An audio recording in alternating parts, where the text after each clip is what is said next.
I think I'm like walking a really fine line right now, to be honest, of like, do I like this or not? Hmm. And I think what happens what's happening to me right now is that I've completed like a lot of things, and like one of them being white oak and just like a handful of other professional things that I've wanted to do. And now I'm in this point of reflection. And it's like the hindsight 2020, right? Like, and it's like, man, like if I did this, this would have ended up better. I could have avoided this and I would have ended up in a better position.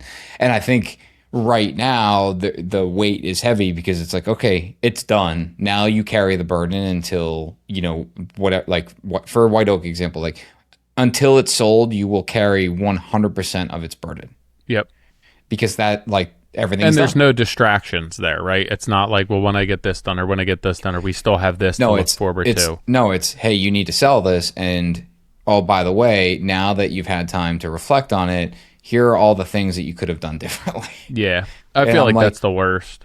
yeah, and I'm like, this is great, but going back to what you said, it's the being in a position where it's like life feels unmanageable and being okay with it, but also being in a position where it's like, all right, how am I going to get done and what am I going to get done? Yeah.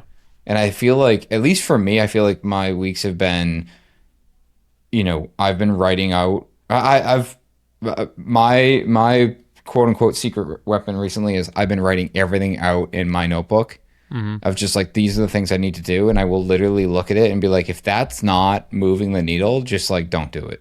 Yeah. And I just keep like crossing shit off that list to only focus on the things that could potentially move the needle, which Yeah. is that's a great feeling, but it's also it's the kind of the FOMO feeling where it's like, man, like, but that could be a thing. It's like, yeah, but it's not.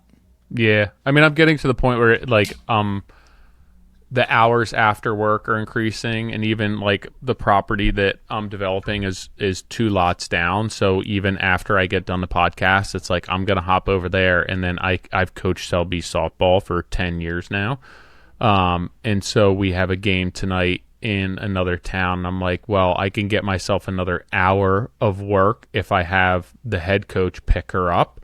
And then I'm like, am I going to regret one of the last years that my daughter plays softball, like not taking that ride with her and doing warm ups with her, because I feel like I need to push ahead and just keep things moving and make progress. So there's obviously like the stress, the anxiety, the financial aspect of it, but then there's the emotional aspect of it too, which if it happens every now and then, it's like, cool, whatever, I can deal with that. But I'm like, I just don't want to get to a point where it's every single day. But then at the same time, I'm like, okay, so even if it's a year, 2 years, like in the grand scheme of things, this is all for a better life. This is to be able to enjoy the time. But I feel like I'm just like all over the place with that. I have been brain dumping a ton and then creating like master documents as far as what needs to get done, kind of the pecking order of everything, what's pressing, just to be able to prioritize things, because what stresses me out and gives me more anxiety than anything else, like money is one. That's just always been the case. But then feeling as though I have too much to do and not enough time to do it, like that's why a lot of times I don't schedule anything like meetings, dentist appointments, anything for the end of the day, because then all day long I'm like, I need to fucking get this done or else I'm not going to be able to make it to this appointment. And I'm like stressed out the whole time. My stomach's in my throat. So it's like, I'd rather go in late, like schedule the appointment first thing and then like not have to worry about it for the rest of the day. But just, I feel I'm at the point where I'm going to have to relearn how to create some sort of a balance there, because the easy thing for me is just to be like, oh, I'm just going to work. Like that's so easy, just to turn it all off, be like, I'm just going to go grind, and I'll grind and wind up in a hospital again. But that's what I'm looking to avoid doing. Yeah, the brain dump for me is real, where it's like kind of what you said. I'm writing it out by hand. I'm also like constantly putting it into AI, where it's like, just help me prioritize this with my Yeah. ultimate goal in mind, right? And my issue is like, I mean, there's hundreds of projects to do. And Meg, at our cabin up in New Hampshire, she's like, we should replace the shed. And she's 100% right. The shed is like rotting away. It's just like, we need to take it down. And we were headed up for the weekend. And I think on Tuesday or Wednesday, she's like, hey, can we tear down the shed this weekend? Do And you I was need a like, shed? we do. Yeah. And I'm like, what? I'm going to have to get like a mini excavator and a dumpster. She goes, that sounds like something you can handle.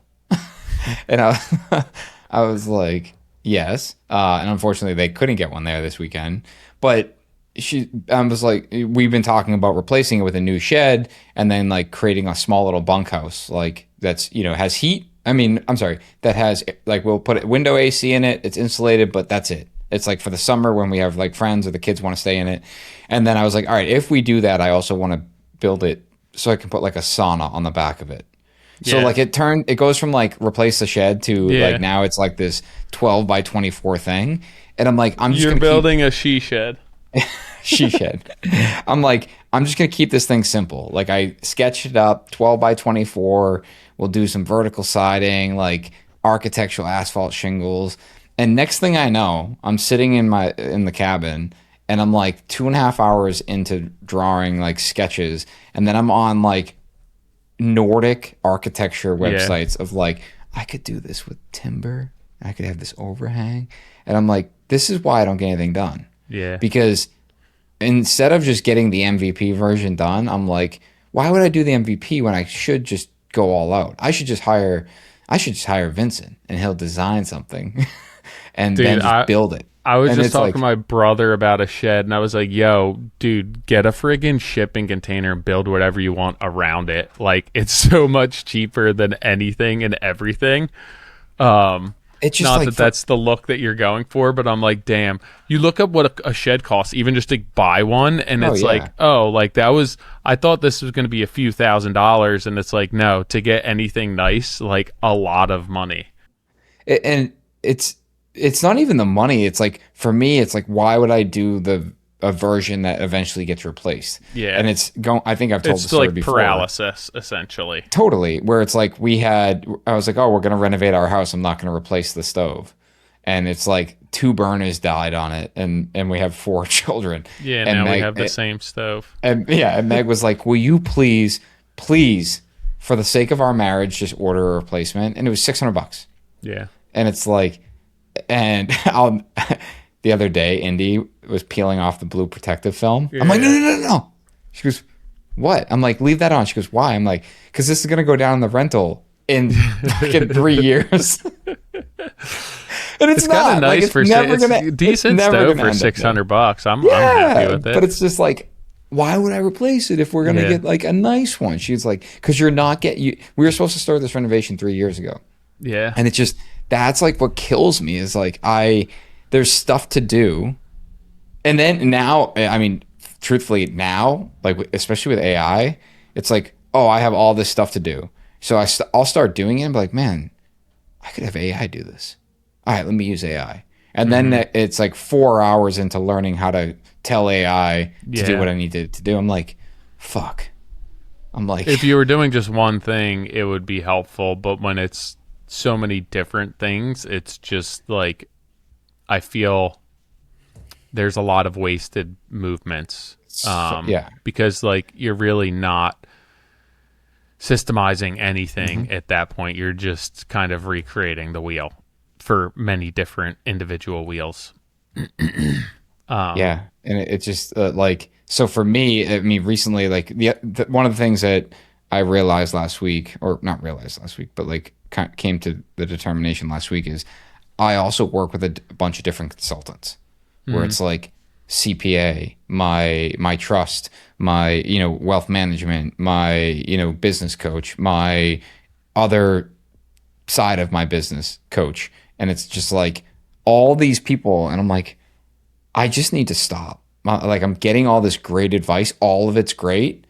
But the problem is like none of it works together. Yeah. And I'm just like, my brain is going to explode where it's like, sure, Nick, like you could sit here for a week and build an awesome AI, pre-construction tool that works and like totally changes the course of your business. That's can't be a priority right now. You need to focus on these two jobs that you are trying to move forward, and that is it. And for me, like, I need to be reminded of that, like, myself. And that's why it's, for me, I've been just writing this shit down. I'm like, this is my priority. Yeah. And It's crazy to me how quickly you can slip right back into it, even being short with the family, short with the kids, not having patience, right. feeling as though you're disconnected, feeling as though I like can't wait to get home because I have so much shit that I have to do. And it's like week 2. It's not as though I'm at month 6 getting into this. And it just seems as though everything that seemed on the brink of being manageable, you add another thing, which is a substantial thing, and then you're spending money, and there's a lack of time at that point. It's like, oh damn, everything went from like we finally created something that was manageable to something where it's like I'm overwhelming myself, and then every job that you felt was manageable and you could handle, I'm like, damn, that's just another thing on top of what I have to do on a daily basis. And then it seems like you're getting nothing done, which we've had that conversation before, right? Where it's like there's so much crap to do and you get little things done, but nothing's done completely. And there's not that much gratification in that.